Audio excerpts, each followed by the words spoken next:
ശരിയല്ലേ? നിങ്ങൾക്ക് എല്ലാവർക്കും അറിയില്ല പടം നാളെ ഇറങ്ങുന്ന കാര്യം? ഒന്ന് ഉറക്കം പറയൂ. ഓക്കെ, കാണില്ലേ?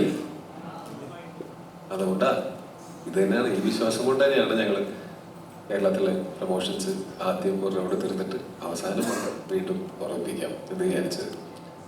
ഒരുപാട് സന്തോഷം ഇത്രയും കാലമായിട്ടും നിങ്ങളെല്ലാവരുടെയും മാധ്യമങ്ങളിൽ കൂടെ ഒക്കെ ഞങ്ങൾക്ക് തന്നിട്ടുള്ള ഒരു സപ്പോർട്ട്, അത് ഭയങ്കര അടിപൊളിയാണ്. Thank you so much.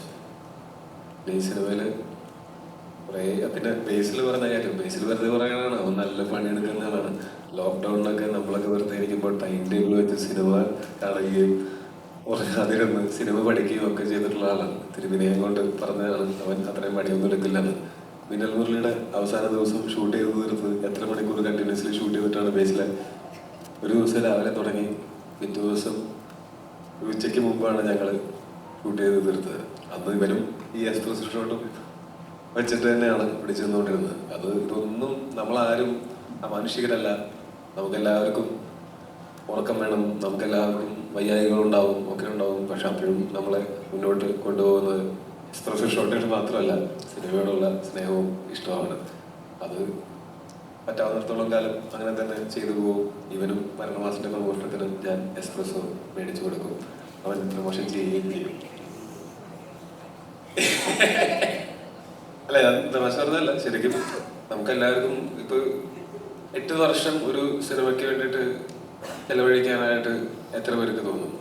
അത് എത്ര പേർക്ക് തോന്നുന്നുള്ളൂ, അത്രയും പേർക്കും അത് തോന്നുന്നത് സിനിമയോടുള്ള ഇഷ്ടം കൊണ്ട് മാത്രമായിരിക്കും, അല്ലാതെ വേറെ ഒരു ഉദ്ദേശവും അതിനകത്ത് ഇല്ല.